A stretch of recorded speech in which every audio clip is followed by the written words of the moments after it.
Good morning, everybody. Welcome into Group Chat Football Live. I'm Peter Ariz alongside D Money, and this is our daily show discussing transfer portal, recruiting, coaching movement across the crazy world of college football.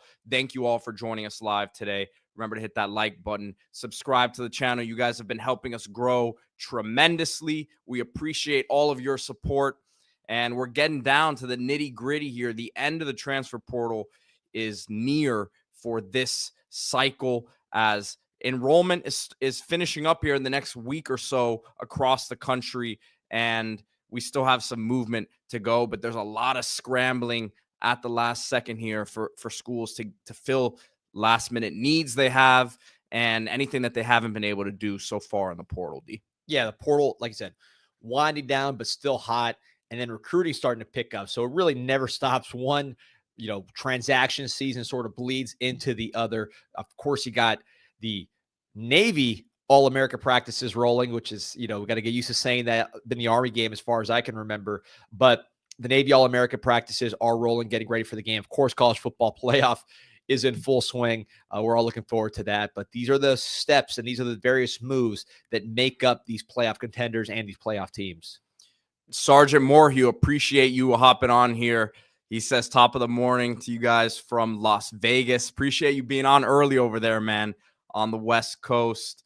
So we'll hop right into it here with some news from yesterday, and that is Tyler Van Dyke, quarterback formerly of Miami and Wisconsin, is transferring to SMU, and he's reuniting with Rhett Lashley, who was his offensive coordinator at Miami back in 2021 when he was the ACC's Rookie of the Year, and it was really his best season at Miami. He took over for the injured De'Aaron King, threw for 25 touchdowns, 6 interceptions, and he was never able to regain that form at Miami. You saw mock drafts having him top 10, top 5, top number 1 overall pick. I mean, stuff like that was being discussed, but there was a drop-off at Miami. Reuniting here with Rhett Lashley in a situation where SMU found their quarterback, we thought, in Kevin Jennings as they reached the playoff this year, and you said maybe they could build around him, but awful performance in the playoff from him. And it leads you to believe that Rhett Lashley thinks that there's something big he can still get out of Tyler Van Dyke here. Yeah, of course. Look, the Miami connections are obvious. We saw it on defense all year. Last year with SMU, Jafari Harvey made some huge plays. Elijah Roberts, one of the best defensive linemen in the ACC. Jared Harrison Hunt also had a really, really great season. I mean, also on the offensive end, too, you had Ja'Kai Clark, the center from the University of Miami, and, of course, Brashard Smith, running back, who sort of took the conference by storm after switching from wide receiver. All Miami transfers. You did also have Keyshawn Smith, Romello Brinson at wide receiver. So the Miami flavor is not anything new, but here, both today and then yesterday, when you get Zion Nelson, who a lot of people thought was medically retired, he was the left tackle for Miami when Tyler Van Dyke was really rolling there in 2021. A lot of people thought he was a future pro. Of course, Tyler Van Dyke, the ACC Rookie of the Year that year, a lot of people thought he was a future pro. So you look at that 2021 offense that was rolling with Rhett Lashley, with Garen Justice, who's the offensive line coach, and you say, all right, left tackle on the way to the pros, quarterback on the way to the pros. We're here in 2025. Of course, they are not in the pros. Injuries had to do with it. Zion Nelson with knee issues. Tyler Van Dyke coming off the torn ACL at Wisconsin. And just general inconsistency, more so for Van Dyke. But you reunite those two, and could you potentially get the production that had people thinking that these were NFL players at premium positions? Just focusing on Van Dyke, what he really excelled at with Rhett Lashley was making quick decisions in that scheme, throwing the ball accurately, the arm talent to get the ball down the field, had a really nice deep ball, really good timing on it, and just looked very comfortable in this fast-paced system. Next year, when Rhett Lashley left to SMU, Josh Gaddis from Michigan came into Miami, sort of stole more of a pro-style offense. Van Dyke struggled with his progressions a bit. Just wasn't the same free and loose player that he was with Rhett Lashley. Shannon Dawson comes in more of an air raid system. Van Dyke excels at first, has an unbelievable game against Texas A&M. Looks like he's right back on his way to being an NFL prospect. Then has a horrible 4-interception game against Georgia Tech, and just mentally lost it, right? He was not an interception prone player before that game, but after that game, he was throwing interceptions at a rate that was one of the worst in the entire country. So a lot of different eras, right, of Tyler Van Dyke, and you're hoping to recapture that 2021 magic, because if you do, not only will he beat out Kevin Jennings, he'll be one of the best quarterbacks in the ACC. And look, Tyler he's a big golfer, as he's talked about before. And I'll use a golf phrase, also a baseball thing, but the yips. It was almost like he had the yips, where there was a lot of second guessing in terms of the throws he was making after that stretch that you just talked about. And then he goes to Wisconsin. It wasn't a great first couple games of the year for him before he got hurt there, but I'm not sure that was ever the best fit for him for the style that he plays. Now, looking at the reuniting here with Rhett Lashley, and again, it's going to not just be handed to him, right? Kevin Jennings is the starting quarterback. This is a playoff team last year. He really had a nice second half to the season for SMU once he got comfortable, I thought. But you can't discount the opportunity for TVD to come in there and win this job. And again, talking about how I think this offense could be better for him, he's someone who likes to push the ball down the field. Yeah, and I'm looking at just some of the stats here. This guy was a big physical quarterback in the ACC. His shuttle time in high school was 4.28, which, when you look at a big guy like that, that's moving. He has some quickness in the pocket. He doesn't always show, because sometimes he's mentally a little bit, concerned with the rush, let's say. But when he's rolling like he was with Rhett Lashley, he can't elude guys in the pocket. Was the best baseball player in his region there in Connecticut, where he went to high school. He was a pitcher, also played basketball. Actually started his career as a tight end in high school before moving to quarterback. So there's some athleticism there, of course, coming off the knee injury. So, this player has ability. There's a reason why NFL teams were looking at him. It's just going to come down to how much is still there mentally and physically. Because like you said, Pete, after that Georgia Tech game, he went from one of the more efficient passers in the country to the most turnover-prone quarterback in America. And it was as simple as one day to the other, a switch. So can that switch turn back in a familiar setting? If it does, he's going to pass the ball better than Kevin Jennings. That is a fact. He is also going to be more physical, big than Kevin Jennings. When you watch that Penn State game in the cold weather, he had some great games in the cold weather at the University of Miami. I think of him at Pitt, just completely, late game in 2021, freezing, and he was throwing it all over the place. Was that against Kenny Pickett? Maybe. Might have been. Man, it was 2021 is a long time ago, man. It's like it's hard to go all the way back there. I think it might have been against Kenny Pickett. That was a game he won and threw the ball very, very well. And again, he's more suited for those kind of environments, I think, than a Kevin Jennings, who, when things are rolling, he's great. But when you have a little bit of, adverse weather, a bigger, more physical defense, some of the size stuff and lack of just pure horsepower, I think, catches up to him. Van Dyke can give you that if he's right. But the question is he going to be right? And look, not to speculate too much on, it's tough to call it a controversy when there hasn't been any practices or anything like that, but you have a very interesting situation that could be developing here. I mean, I'm looking at it like once they get into spring and maybe that race starts to get tight, is Kevin Jennings looking at it like, man, I just led this team to the playoff last year. I don't even feel like I should be in a position where it's a battle.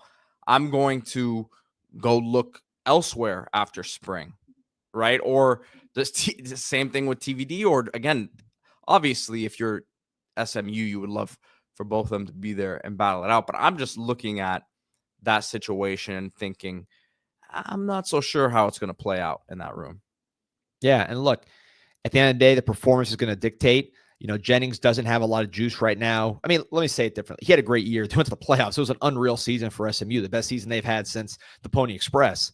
The momentum was gone after what we saw at the end of the season. Right, and with that position in particular. So there's a window there. And I think, look, if Van Dyke comes in there confident, throwing the ball and making plays, he's going to start commanding some respect.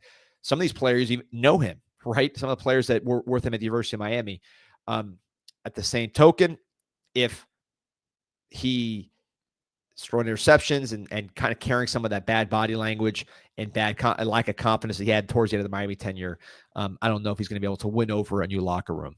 Carl Olive asks, is TVD the type of quarterback that needs a running game to be effective? He looked bad against zone defenses in the ACC.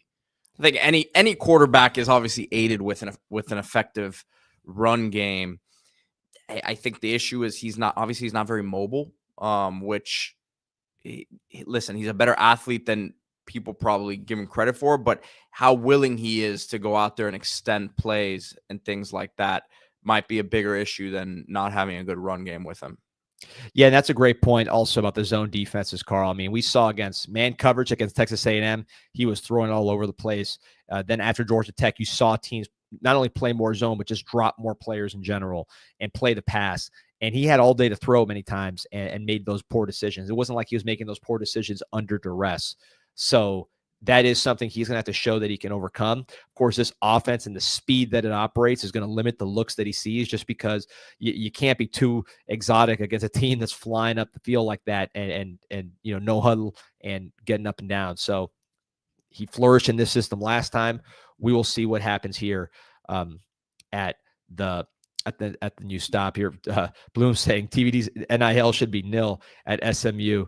Give it a rest. Look, if he's playing well at the level he played at last time he was there at Lashley, he's a very valuable player. Do you guys remember Alabama trying to tamper with him and take him to Alabama? That was pretty well publicized that Alabama with Saban still with Nick Saban was trying to grab TVD and make him the starting quarterback at Alabama. Of course, his star has fallen quite a bit since then, but it shows you the value he could have when he's right.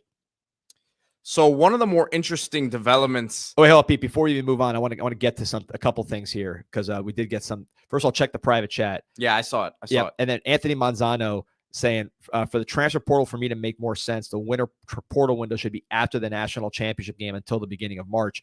The problem is, Anthony, is the class schedule, right? Because if you limit the time from the portal opening to when classes open, now you're really in a scramble, and it makes it very, very tough for coaches, for agents, for players.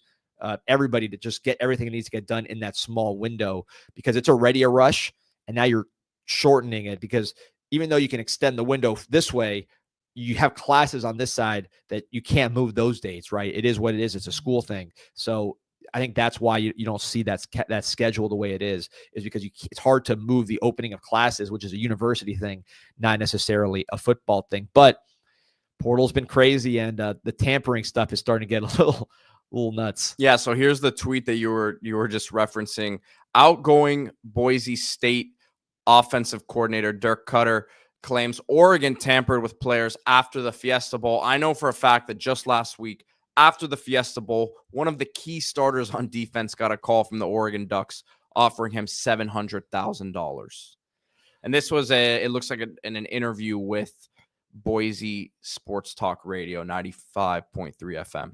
There's Gio saying, Phil Knight can't stop, won't stop. Zach Lesnar, appreciate you. So, Dirk Cutter, obviously he's an older guy towards the end of his career. He's going to say whatever he wants at this point. And I think you're seeing this more, right? You saw Jim Mora do this as well, where he's saying, look, I'm just going to say it. We're getting tampered with here. So when you don't have that many penalties, or really to this point, any real penalties with teeth for tampering, everybody is doing it that I've seen.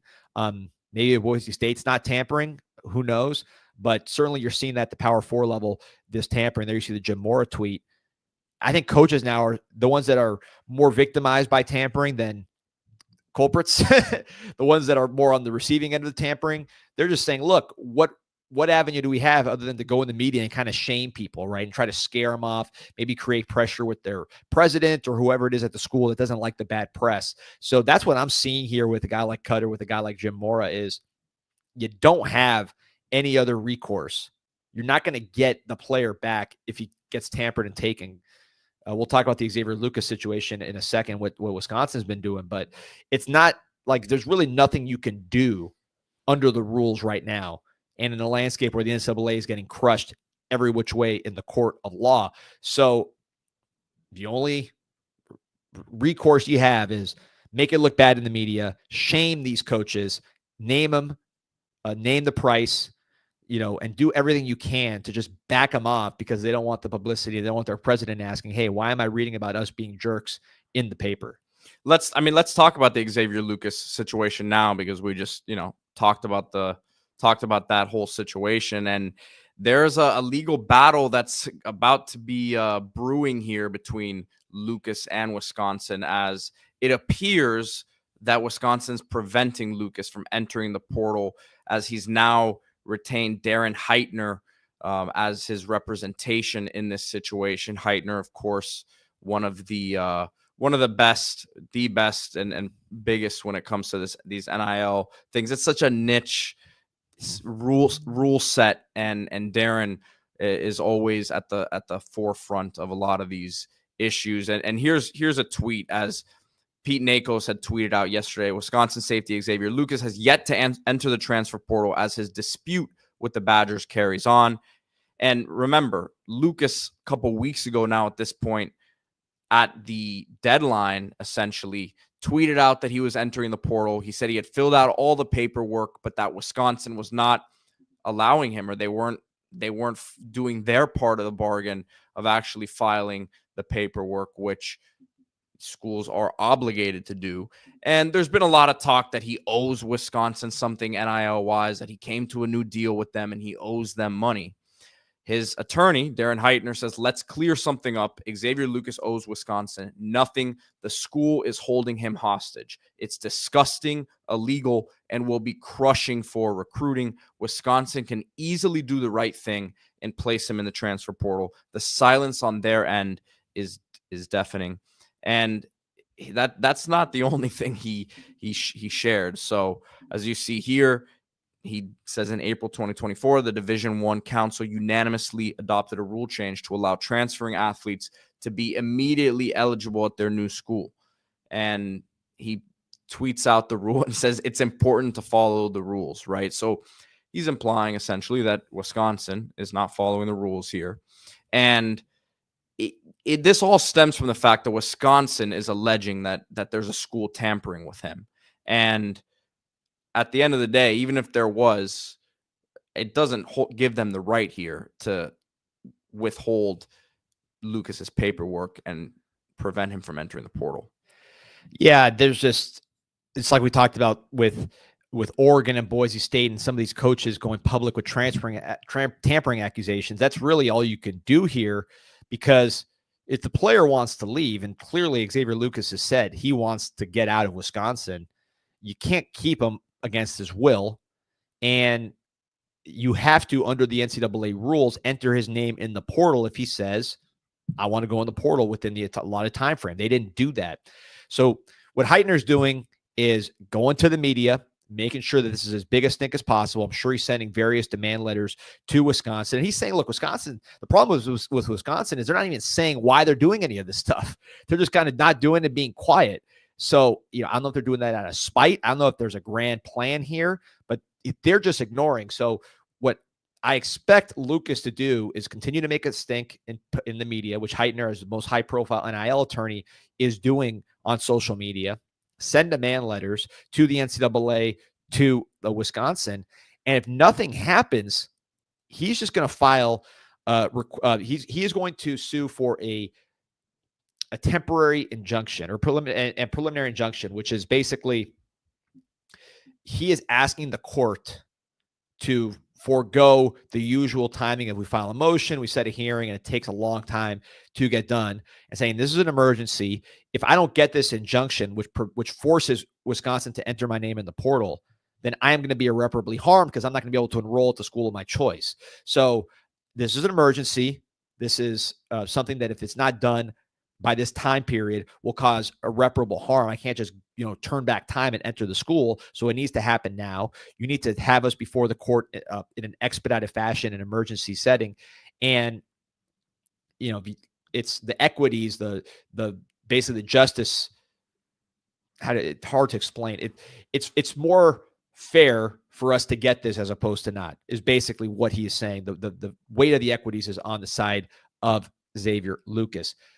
Separately, you got to show the court, if you want to get this injunction entered, you got to show the court that we're likely to win. In other words, we have the right, the laws on our side. Wisconsin doesn't have a leg to stand on. If you show all that, the court can say, all right, that's Wisconsin, you have to put Xavier Lucas's name in the portal. These are expensive. All this preliminary injunction stuff, it is very much a rush. So to do that is a very strong step. And if that happens in this Xavier Lucas situation, I think you'll see things move quickly towards a resolution, because you don't want to be fighting that. And if you do, even if you do have to fight it, at least Wisconsin comes out of their hole and explains what's going on. I think that's what I was going to say right now, is that Wisconsin is not looking really good in this at all right now. Lucas is a guy who comes from a high-profile program in South Florida. Wisconsin has recruited South Florida in the past. Again, whether or not they feel like they have a claim to be doing this is not the situation. They're just not allowed to. Again, if this is all alleged from Lucas's side, right? And obviously he's not in the portal, because he would have been officially in the portal now. And he says that he's done everything that he needs to. But to me, Wisconsin is the one right now that's really, really not looking good at all in this situation. I think it's going to hurt them in terms of recruiting. Yeah, that's a point Carl was making here. Wisconsin has done very well in South Florida over the years. You look at Ricardo Hallman, as far as a defensive back. They had Fayon Hicks, another defensive back. These are all guys from South Florida. They've had guys going back a ways at that position. Rashad Wildgoose went out to the NFL. They really like to get cornerbacks across different coaches from the South Florida area. So, Xavier Lucas, obviously a corner from Broward County. This situation does not do a lot for Wisconsin's reputation in the area. So, hopefully what you have is cooler heads prevailing. The nastiness is avoided. Xavier Lucas enters the portal and there's no issue, because ultimately I don't see what the end game is for Wisconsin. Right, and that's what Zach Lesnar is saying here. He said, what's the point of trying to keep him if he doesn't want to be there? Yeah, look, there's a lot of different reporting on this, rumors. What you're hearing from the Wisconsin side is that Xavier Lucas signed an NIL deal shortly before this decision entered the portal. It's unclear whether money changed hands, but the problem with the NIL deal is it's not a contract for performance of football, right? There's a contract for marketing. So you can't just say, hey, it's like, you sign a contract with the Tampa Bay Bucks and you didn't want to play. It's not like that. So the NIL deal itself is not going to preclude somebody from leaving the school. It never does. We see people enter the portal all the time with NIL deals. Separately, you have rumors that Wisconsin is accusing Miami, which is the local school for Xavier Lucas, of tampering. And again, I'm not sure this is the recourse for that, because there's nothing in the rule that says if you suspect the other team of tampering, you can withhold entering the name of the portal. So hard to know what Wisconsin's thinking, because they're not saying anything, but I think there's going to come to a head shortly, either before or after there's a motion or request for a preliminary injunction. Yeah, it's a crazy situation that we'll continue to monitor and keep you updated here on Group Chat Football Live. We got almost 50 on live with us. Appreciate everyone who's here. Remember to like this video and subscribe to the channel. Group Chat Sports and Group Chat Football Live. This is our daily show, talking recruiting across the country, transfer portal, and everything in between when it comes to college football. One of the interesting stories when it comes to the portal this offseason, D, we talk about Colorado. We understand the skill positions. No one really is concerned that Dion is going to be able to load up those spots. O-line and D-line, when you watch Colorado play, you can just tell they don't have the bodies there, or haven't, I should say, the last couple years. Getting better. It is definitely getting better this offseason, and that's continuing as former Illinois offensive lineman Zy Chrysler is headed to Colorado, two-time all-conference in the Big Ten. He has another year of eligibility left. He's an interior offensive lineman, so he's joining Zarian McGill, who is going to be the center there, coming over from Louisiana Tech. We spoke about him earlier this week, so Colorado fans, check out that video if you haven't already. He started 30 games in 3 seasons, played in all 12 last year at Illinois, is getting this extra year of eligibility because of that JUCO ruling. He was at Mississippi Gulf Coast JUCO earlier in his career, but 6'6", 335. You can kind of see how big he is in the graphic right here, and played a lot of football, man. So you're getting way bigger here with this one, and they may not be done, right? They're after Emmanuel Pregnon, one of the best offensive linemen in the portal from USC, who started there the last couple seasons and is an NFL prospect. So they're in the mix for him, and they're returning a couple really good ones as well. So if you're a Colorado fan, these are amazing developments. Yeah, you talked about the freshmen, Jordan Seaton, Cash Cleveland, two of the best freshman offensive linemen in the country. So you return those guys. Kareem Harden from South Florida area originally, actually watched him play in high school. He comes back. He has some experience, probably better as a pass blocker than a run blocker. But when you add a guy like Chrysler, the size jumps out immediately. I watched some of his games at Illinois, some of his highlights, some of some offensive snaps there, good and bad. And there was bad, as you could see. He lost his starting job to Brandon Henderson, who's a high 3-star from inside Illinois. I'm sure there's someone they wanted to get on the field. He ended up taking Chrysler's spot, despite the fact that Chrysler had started 30 games, excuse me, and made All Big Ten All-Around mention. Watching him, the size jumps out, 6'6", 335. He can be a little lumbering, but when he gets on you, he is extremely powerful. Big kid from Perkinson, Mississippi. And I think going to the Big 12, where that size is going to be incredibly advantageous. There's not that many guys with that size in that conference. I think you will see his performance improve. Big 10, there's a lot of big guys who are also athletic. I mean, look at Michigan. They got 2 defensive tackles going first round. So I think his size advantages will play up at the Big 12 level. He's not like a dancing bear like Seaton is, but he can certainly play. 30 starts in the Big 10 is nothing to sneeze at from an experience standpoint. Comes from a program in Illinois that is very much offensive line centric. And I think it's a fit. There's going to be competition in Colorado. It's not just, hey, we got 5 guys and the rest are backups. You're going to see a lot of names battling it out for some of these spots that are opening up. But I think, certainly with Chrysler, with 30 starts of experience and the size and just the physical maturity, I think he goes in there and plays. Again, not the most athletic guy, a little bit of a waist bender from watching him, but very, very big, physically impressive. Not too fat either. He's just a big guy. And I'm looking it up now because we have a commenter saying that Mike Munchak has been hired by Colorado as their O-line coach. It doesn't seem like that's official yet. If it has happened, I'm looking it up. So it doesn't look like it's happened yet officially. And here's the comment. According to ESPN and NBC Sports, I just searched it on Twitter. I haven't seen anything. I don't know if you can find anything there, but that would be quite the hire.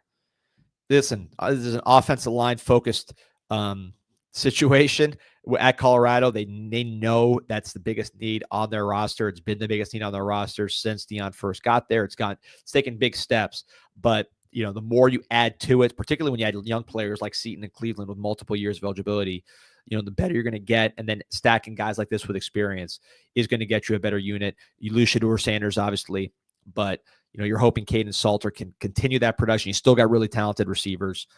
You have Juju Lewis waiting in the wings as a highly touted young player. So you got to protect your quarterbacks. This is clearly going to be, from what I can see, a quarterback wide receiver driven operation on offense for the foreseeable future. So you need to get your offensive line at least up to par where you can protect those guys. Big, some of these moves in the portal and some of the stuff that we talk about, it's not so much guys transferring, but guys staying. And this was a big one yesterday as Jeremy Bernard, Alabama wide receiver, announced that he's set to return. He was really considering the NFL draft. He said he led the team in receptions last year, started his career at Michigan State, then was at Washington with Kalen DeBoer, followed him over, and really a great route runner, tough blocker, 6'1", 200 plus. So can do it all. But when you now look at this Alabama receiver room, you understand Ryan Williams is one of the most special talents that we've seen in a long time at that position. Jeremiah Smith is playing in the playoffs still, but Ryan Williams right there with him. So you have that. You have Isaiah Horton coming over from Miami, a big-bodied receiver with really good hands, good route runner as well, some pretty good yard after catch ability for his size. But that room together now, I think those three complement each other really, really well. Yeah, and you really had a two-headed monster last year. You didn't have a third guy. Adding Horton gives you that third guy. And then, of course, keeping Bernard in the fold is a veteran player. Started off his career at Washington, then went out to Michigan State before headed to Alabama, 4-star from Henderson, Nevada. So he's been a high recruit. He's been in the Big Ten. He's been in the former Pac-12. And, of course, now here at the SEC level. Think back to him routing up Malachi Starks in the red zone. Just a really, really good route runner, really good blocker. Just a rock solid receiver, not a Ryan Williams where he's going to make the highlights with these ballerina type moves after the catch, but someone that's dependable. I'm not going to say he's John Mechie, but he's that kind of just reliable guy. 6'1", 209, so he's heavy for a wide receiver. You bring him in, you bring him back. You get Ryan Williams continuing to ascend to that superstar level. Then you get Isaiah Horton, who at Miami this year was very much third down target, red zone target, very, very good on slants. He has deep threat ability, which Miami didn't use as much this year, but he is able to get downfield on those posts. Hard worker as well, someone who's continuously improving. So that three-headed monster could be the best in the SEC. When you talk about superstar, dependable, and then a solid guy in Horton that could be more, maybe develop more into that NFL type player. So Bernard coming back, I think solidifies that this is, in fact, not just a duo like it was last year, but a trio of guys who, look, we don't know who Alabama's quarterback's going to be, but let's just say, hypothetically, a guy like Keelan Russell, the 5-star true freshman, wins the job at some point. He's going to want veteran receivers that he can trust to ease that process. And certainly a guy like Jeremy Bernard can do it. And that's, there's a school of thought that says, look, if you have a young quarterback, you want veteran receivers around him to make his life easy. Once you get a veteran quarterback, you can have younger receivers and he'll make their lives easier. But for a young quarterback, and I'm not saying Russell's going to be the starter, but it's very possible, I think, having watched him in high school and seeing how far along he is mentally, nothing is better for a guy like that than having veteran receivers, guys he can trust. And Jeremy Bernard is the veteran of that room. And look, whether it's Russell who wins the job or not, if it is Austin Mack, as Gio is suggesting here too, it's still a guy who hasn't played much football. Yeah, no, look, it's going to be a battle. But if you ask me, going in, I think Keelan Russell, by the end of it, if he's just physically up to par, because he is skinny, he's tall, but he's skinny, but he has the arm strength, he has the IQ, kind of reminds me of like a taller, like it's hard to really put him in, there's some Jaden Daniels to him, but he doesn't run as well as Jaden Daniels. Mm-hmm. But man, this guy really has a flexible, loose arm, different angles, can generate velocity. And watching him at Duncanville, he is just a winner to the bone. Under Armour game, he was outstanding. If he would have been in the game longer, I think he would have led like 4 or 5 touchdown drives. As it is, only led 2. But I think he's someone that if you could just trust him to take the pounding of the SEC, he's a skinny guy. He can get it done as a true freshman. But this move to me makes you feel better about having a guy like that as a true freshman because he's going to have guys around him that have been around. Kane's Cat C305 says he's DJ Lagway. DJ Lagway was bigger, more physical than Keelan Russell, heavier, probably a more powerful arm. Russell, to me, is just more advanced mentally. Lagway's good mentally, too, but I think Russell, just as far as seeing the field, I think is a little further ahead, at least from what I've seen in high school, and then he's going to be a little more accurate. But the power, the horsepower, the size, I think Lagway's got that in spades. Real quick, here's some breaking news before we get back to our normal schedule here, D. Jacob DeJesus, one of the top players for UNLV the last couple seasons as a receiver. I'm not going to say top, but a productive player for them. Over 1,000 yards for UNLV is going to Cal. So Cal losing Fernando Mendoza, bring in Jaron Sagapolatelli, the freshman now who had signed with Oregon, and now he's back in the fold here. So not a bad pickup for them there, adding to the room. Yeah, this is a team that, Fernando Mendoza threw for over 3,000 yards last year, but I think they still could have done more in the passing game. You lose 2 of your top receivers, Mikey Matthews, out the door. Also losing one of your top receivers to Nebraska. So adding a guy like DeJesus, you got a UNLV fan here, our boy Sergeant Morhew, saying he wished he stayed at UNLV. We're certainly going to miss him. It is an interesting switch to a place that UNLV is bringing in a quarterback, right, and Colin Drea. You have Dan Mullen as a guy who offensively knows how to get his playmakers the ball. And then you're going into a situation where it could be a freshman, could be a guy who's unproven at quarterback at Cal. Yeah, but somebody who's like we just talked about, he's going to need veteran help, right? Same as we just talked about Keelan Russell. He's going to need some veteran help. De Jesus is not the biggest guy in the world by any stretch. He's, I don't know, he's 5'8" now, 5'9". He's definitely on the smaller side, but he's extremely quick, can get open, and is going to help Sagapolatelli with those easy completions that you need. And again, we talked about, what you're losing here, or so if you look at Cal, you didn't have the most dynamic passing game from a receiver standpoint to begin with, right? Mm-hmm. But you lose two of your top guys. Someone needs to fill that void. You filled the quarterback void. You need to fill that void. And as a guy, he had the C on his chest in UNLV. He's a veteran. He's proven. He brings that sort of stability to help out your young quarterback who is going to be the franchise, right? It's similar to Raiola at Nebraska. You're building everything around this quarterback. This quarterback is the guy, Sagapolatelli, Elite 11 quarterback, maybe the strongest arm in the country, all-time leading passer in Hawaii. He's not the kind of guy that often goes to a team like Cal, right? Now, Cal's had an incredible quarterback tradition. I mean, Jared Goff, Aaron Rodgers, those are premier players. But as far as like a recruiting standpoint, Aaron Rodgers underrated, Goff, a 4-star recruit, but still somewhat underrated. This guy is not sneaking up on anybody. He's a brand name coming out. So when you get a guy like that, you have to make sure that he's successful. Because if he has, if he struggles and he's out the door, it's all for naught. You need to make this guy successful. So that's why, again, you lost Isaiah Hunter, lose Matthews. This is a great fit. USC has not had a great portal run here in terms of losing a lot of talent, but they're slowly but surely getting some good pickups here. We spoke about the running back Wayman Jordan, number 1 JUCO running back they picked up the other day. But got to add to the trenches here as they lost Emmanuel Pregnon, and we spoke about how he's in the mix for Colorado and a couple other places. But they are landing offensive line transfer Gianre Reed from Syracuse, a guy who's started the last 2 years for Syracuse, and he's originally from Houston, Texas. Another JUCO guy, Hutchinson, actually played with Wayman Jordan, who I just mentioned as the running back there, but 2-year starter at center in the ACC. We talk about certain positions and how important experience is. Quarterback, obviously, probably number 1, but center not far behind. Yeah, so played 1,530 snaps at center, which means he's making those snaps, right, over 2 seasons.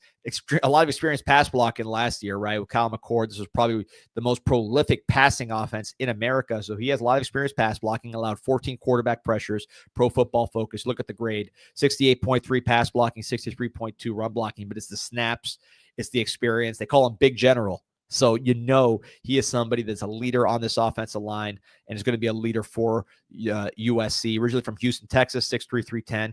Went to Hutchinson Junior College, same community college as your new running back, Wayman Jordan. So there's a connection there with your a junior college player you're bringing in who's going to be key to your offense.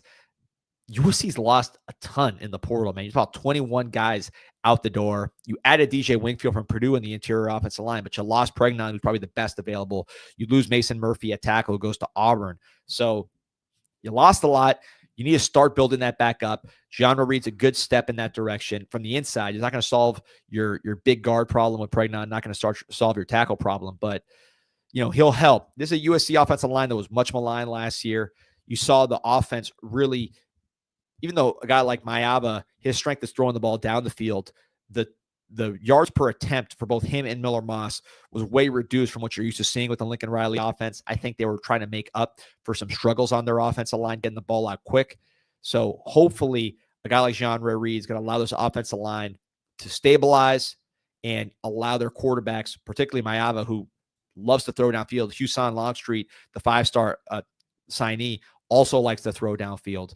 you got to give those guys time to let those receivers get down the field. You also lost a lot of receivers too. So this USC offseason is extremely interesting. A lot of turnover. Mayava, there were reports on the USC boards that he flirted with entering the portal, potentially going to University of Miami. So a lot going on at USC. Huge year for Lincoln Riley. Had a great recruiting class. At least with this move with Reed, you get some stability in the middle, which is a leadership position.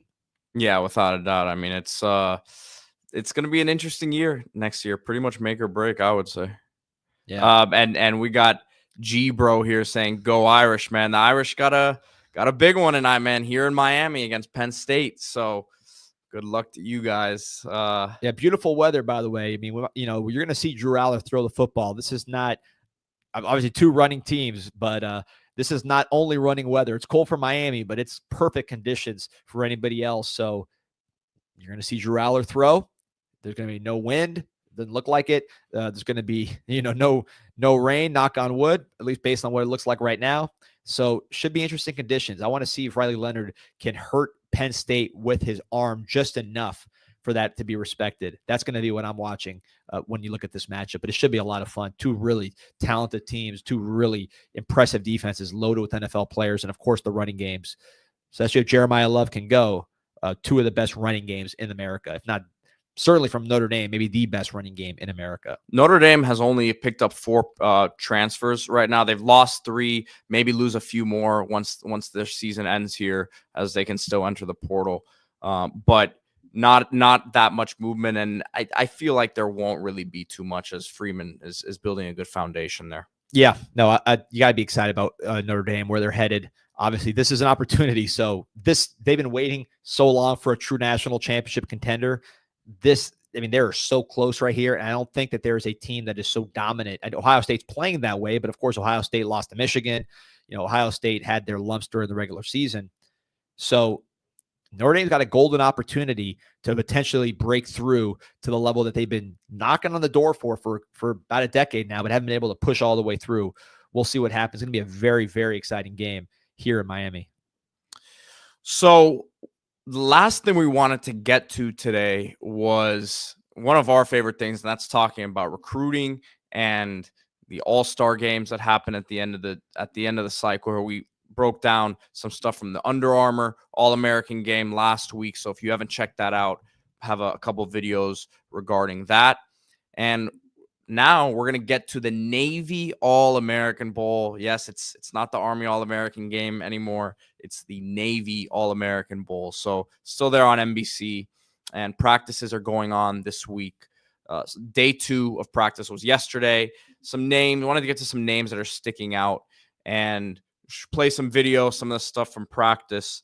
But again, just like the Under Armour game, you're getting a cool look at things because the underclassmen, so the juniors for the top guys for next year's class, are competing against the top guys for this year's class, that most of them are going to be enrolling in school here in the next week. Yeah, first of all, it's weird. There's a lot of change, right? So number one, it's the Navy game now. It's not the Army game, so that's different.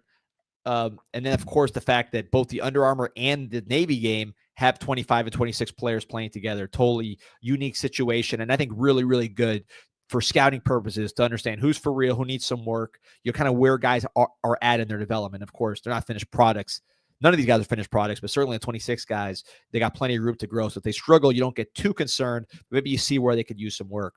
But the guy who's definitely not struggling in that class of 26, Jazavian Currents, South Carolina commit. A lot of comps to Nick Emanwari. Of course, South Carolina standout on his way to the NFL. 6'3", 205 from Rock Hill, South Point.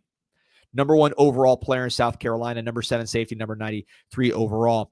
So you watch him in high school, and just watching his highlights, plays a lot of quarterback, two-way guy. You do see ability when he's on defense to break on the ball, kind of read routes, and just have a natural feel for jumping things, right? That's what stands out from his defensive clips. He's physical, but he's not like busting people's heads consistently. He does have some nice hits, but it's not like he's like a box safety necessarily. Hey, he does that exactly right here in this clip from practice, though. He jumps this right here. So. Right. And look, what you like about it is a big defensive back.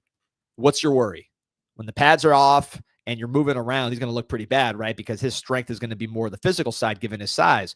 But when you have a guy like that excelling in skeletons at the All-America level, you say, wow, his cover skills might be further ahead than we thought, and we know he's got the size. And even though, again, he's not a box safety, he's not like a Cam Chancellor type, he can lay the wood on occasion, and he just has the natural size. So just a comment here from 247 said he was clean throughout one-on-one and pass skeleton, but turned it up to another level during the team portion of the joint practice in the Alamo Dome. He finished the day with multiple passes broken up, including a batted pass on a blitz that resulted in interception. He possesses a rare combination of traits, that's that size and movement, and coverage savvy that made him one of the more successful defensive backs on the day. Still early in the week, but he's been impressive going against seniors. So that coverage savvy shows you maybe this guy is not going to grow into a linebacker just because he's over 205 pounds as a junior. Maybe he's just a natural defensive back that happens to be in a big body. On 3, very similar comments, always around the football, had the pass breakup, used his length to bat down balls, and also came screaming off the edge at one point, making a tackle on Alvin Henderson. So he does show you that run stopping ability as well. Could be mistaken for a linebacker, but his range and instincts were on display. That's from On 3. So both services that were out there had a lot of love for Currents. If you're a South Carolina fan, you shocked the world a little bit last year with Dylan Stewart, who was not necessarily from your direct recruiting area, ended up being a Gamecock and one of the best players in the SEC, maybe the best defensive player in the country next year, certainly from a talent standpoint. I don't know if there's too many guys I would take over Dylan Stewart. That was such a big win. Of course, the offensive success. Dowell Loggins on his way to Appalachian State, but you're bringing in Mike Shula. You expect that to kind of keep rolling with the starting quarterback in place, and Lenore Sellers. South Carolina's got a lot to be excited about. And by the way, some of these other names that we're about to mention, South Carolina's name pops up in their recruitment as well. Yeah, the next guy we want to talk about here is Darius Gray. And to me, in a lot of the clips that I saw, was maybe the most impressive guy that I've seen. 6'3", 285, and this is a 2026 kid. But this is what 247 had to say. The number 41 prospect in the 2026 recruiting cycle was perfect during the morning session at Trinity University in one-on-ones and continued his hot run of form throughout the joint practice at the Alamo Dome. Gray is a bully at the point of attack and has the anchor strength to halt defenders in the tracks from the interior. Another element of Gray's game that translated from tape to San Antonio is his balance and reactionary quickness. Even when Gray gets knocked off balance, he's quick to recover and finish the rep in impressive fashion. And man, I'll play some clips here now, but this does not look like a guy who still has over a year before he steps on a college campus. Yeah, super quick. Not the biggest guy in the world, as far as size, right? Even at the high school level, he doesn't look massive. He's listed at 6'3", 285, maybe a little bit than that, but super athletic, highly rated, right? 4-star player nationally, number 3 interior offensive lineman, number 2 in Virginia, from St. Christopher's in Richmond, Virginia. But just watching the highlights, both his basketball highlights when he's grabbing double-double after double-double, and then his football highlights where he's playing not only offensive line, also playing on the defensive line and making plays in the backfield. He's just a super athletic kid. I mean, you see how easily he bends there. Yeah, the stomach. I mean, for a defensive lineman or an interior offensive lineman, I mean, that stomach's pretty flat. I'm kind of jealous. I got to be honest. But this guy can really move. And he's just a football player, highly productive, both sides of the ball. Didn't play elite competition, but the finishing. Look at him take out the ref and the defensive player on the same play. You see that all over his highlights. He's taking guys outside the frame. He's a big-time finisher, and because of his athleticism, he can really get to that second level quick. I think the fact that you knew he was a good player, but then with his size, being able to go to this level of competition and still perform, I think that's very encouraging. He's only going to get bigger, and the athleticism is clearly there. Bryce Perry Wright, defensive lineman from Buford, Georgia, is someone else who was really sticking out according to the reports out there. And to me, it looks like a guy with a really, really high motor. And sometimes in the camp settings, as you see some of these clips here, but in the camp settings, that motor is a lot to handle. Yeah, and look, this is a highly rated defensive tackle from Georgia, right? So usually with those guys, you expect, your Justice Terrys or your Elijah Griffins that just look like a different species. This guy doesn't necessarily, right? He's not the biggest guy. You see him there, 6'3", 260. Maybe he's an end. I think probably more of a smaller defensive tackle, 45th player nationally in the class of 26, number 2 defensive lineman, number 7 player in Georgia. You got Auburn, Clemson, and Arkansas in the mix. Watch him at Buford. He's playing all over the line, down lineman at all spots, also playing stand-up rusher. But the guy's just a good football player. You see it here. Even though he's not the tallest guy in the world, maybe closer to 6'1", his length is ridiculous for that size. He has a crazy wingspan. He knows how to use his arms, knows how to use his hands. Good athlete, functional athlete. So, I think defensive line this year, from what my initial kind of just glance at some of these players, the defensive line doesn't, to me, look as loaded as it was last year in the class of 25, where you just had multiple war daddies, the guys that look like the Jalen Carters of the world, right? Those first-round defensive lineman type bodies. You saw that last year. I don't know if you're seeing that as much early on in this class, but what you do have are some really good football players. And I think Perry Wright is an example of somebody who he just makes plays. He comes from an elite program at Buford. The length of the arms makes up for some of the size deficiencies. And you could send him to a place like this, Navy All-America game, and he'll make plays against the best competition available. Next guy we want to talk about here, Malik Autry, defensive tackle, headed to Auburn. And you can feel the power in some of these videos, man. A strong interior lineman. This is impressive stuff here. Like I said, you see how big he is. And it's one thing to be big, but to be able to play with that leverage. He's tall too, as you can see there. So, man, a guy who could probably make an impact right away at Auburn. Yeah, we were talking about how the 25 class seemed to have more of those true war daddies. This is one of them. So this is a 25 kid who is going to Auburn as a 4-star signee. I think he's a 5-star on 247. I'm not sure how this guy is not a 5-star on the composite, man, because you're 6'5.5", verified, almost 340 pounds. And, he's not a sloppy player. I mean, he looks athletic. He has, he has a good frame, though bad weight's not there. I'm surprised that this is not a 5-star player, like a top 15, top 20 type player. Maybe there are some inconsistencies on tape that is not uncommon for these big dominant guys. But when you put sometimes these guys that in high school, they can, I don't say coast, but they can dominate without effort. You put them against better competition and they really turn it on. And you see that here with Autry.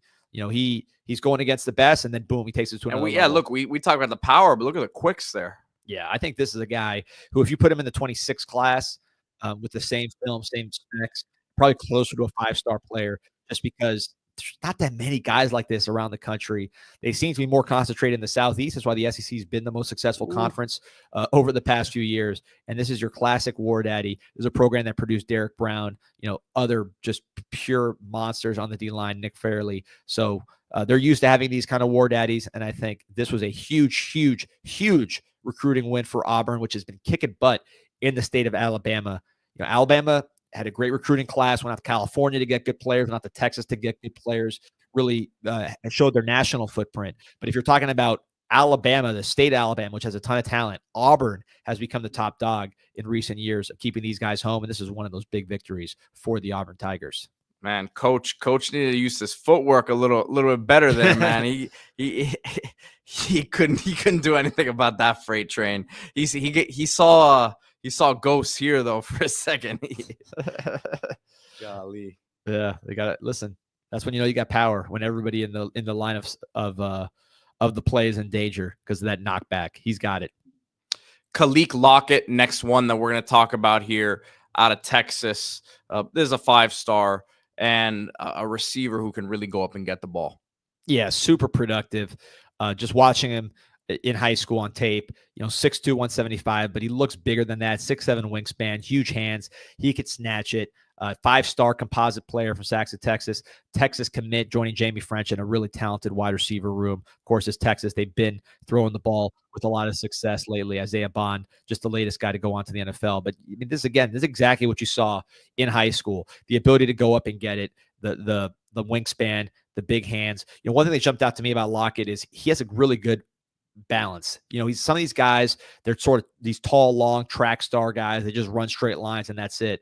And then you knock them on balance. It's like, it's like a baby deer. They just kind of fall over. That's not Lockett.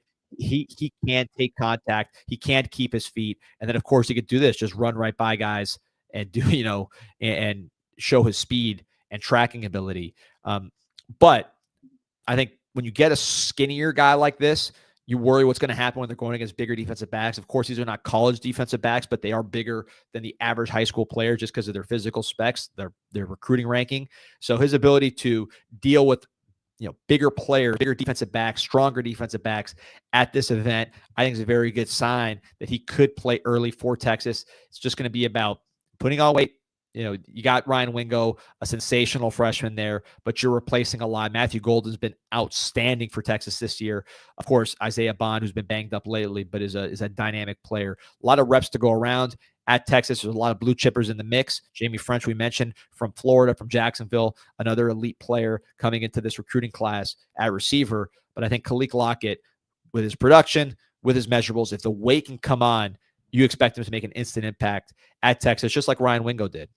Brandon Lee, who I think is a Nebraska fan, appreciate your support. Brandon says, apparently Cortez Mills was beating everyone yesterday. Cortez Mills, someone that you and I are familiar with, plays down here in Miami. And we've seen him up close, not only in live game action, but in camps. And I'm going to pull up a clip here that I just found. Looks very familiar to what we're used to seeing. I've always thought his body control was some of the best in the country. Yeah, Cortez Mills, around this time last year, we were seeing him on the camp circuit here in Miami. Look at him float there. He's gained some weight. You can tell just looking at him but with a lot of times with Dade County receivers, the weight is not there at the high school level. They really make physical gains in college. That's why a lot of them are like 3 stars that become impact players because they just gain weight. You think of like a Lamar Jackson, right? The most classic example. But Cortez Mills has always thrived in these settings. He's been playing with the best 7-on-7 players at Raw Miami. A lot of 5-star players, both on both sides of the ball in that program and the programs that they play. So he's not used to, he's not a stranger to this level of competition. Very productive at Homestead. Had a huge year as a junior statistically when Homestead made a run there into the state playoffs. Had a big game against St. Thomas Aquinas as well. So again, not surprised that when you put him here with some good competition, he thrives. My big question with Cortez Mills: can he go to Nebraska? It's always tricky when Miami guys go that far away to certainly a much different environment, in Lincoln, Nebraska than Miami, Florida. Go there, take care of his business, put on weight, and thrive. It's happened before. You've seen guys like Levante David just flourish at Nebraska from Miami, Florida. So if Mills can just do that, gain weight, really lock into strength and conditioning and the finer points of route running, kind of getting away from that 7-on-7 style route running, he can be a big-time player. Yeah, without a doubt. And look, it worked for Ja'Cory Barney last year. He had a really good freshman season and someone that I know Cornhusker fans are excited about. So last guy we want to talk about here in terms of Navy All-American practices, and that's Amari Adams, 2025 Clemson commit from Florence, South Carolina. A big-time defensive lineman with major athletic ability. And this is more what we're used to seeing in terms of the guys that Clemson needs to bring in. Yeah, that's exactly what I was going to say. Is you look at the rankings, it's shocking to see the Clemson's never been like a Georgia or an Ohio State that recruits top 5 classes. They've always kind of stayed in that 8 to 15 range, and those were always really, really good players that they would get. It was pretty shocking last year when you looked at the rankings, and Clemson finishes 27th in the recruiting rankings. They didn't take a ton of players; they only took 15 players, but that was a shock to me, right? They've always kind of taken a small amount of players and hit at a high rate of quality. That number of a ranking, which again doesn't say how they're going to play, that was a bit of a shock. But this guy right here is exactly what Clemson made their name off of. Just great defensive linemen, first-round defensive linemen. That's what allowed them to bridge the gap with the SEC. Of course, the quarterback position was a strength as well, and wide receiver. But there were 3 parts to Clemson's success if you really look at the 2 national championships: the elite quarterback, the elite receivers, and in that position right there. You talk about Christian Wilkins. You talk about Dexter Lawrence. Doesn't get any better than that. So Amari Adams fits into that. Is a basketball player with production on the basketball court. Very fluid and athletic. He has a shot put background as well. You see some of the power in those clips, that power through his hands. He does that as a multi-sport guy. So, good frame, long arms. He just sort of fits with what we're used to seeing, like you said, Pete, at that position for the Clemson Tigers. You look at the playoff game against Texas. I mean, Texas did whatever they wanted to do in the running game, which was really the difference in that game. And Texas did not do the same against Arizona State, which is kind of shocking if you think about it, that a Texas team could run at will against Clemson and had much less success against Arizona State. I think that speaks a lot to where Clemson needs to get better, where they need to recruit better, where they need to win battles. This one right here, a huge battle, and he is going to the Navy All-America game and performing and showing, what he can do. But you see the body type, the long arms, the lack of bad weight, the ability to gain weight, and then the fluidity of that basketball background. Andrew Ivins in the tweet that went with this video says he's looking like a day one player for the Tigers. He's looking like a day one NFL draft pick in 3 years too. And that's what they used to do. They got to get back to that. Look, even going back to Brian Breezy, that wasn't even that long ago. So got to get back to producing guys like this if you're Clemson. Otherwise, you're going to see games like Texas where they just overwhelm you up front. Well, excited to see that game this weekend, and we'll keep you updated here on Group Chat Football Live on the practices the rest of the week. Appreciate everyone who was on here live with us. Have had a great crowd once again, and we really love these interactions, love the comments, love the questions, and everyone who's been supporting the page as we continue to grow this thing. Please like the video, please subscribe, and we'll see you guys tomorrow. See you tomorrow.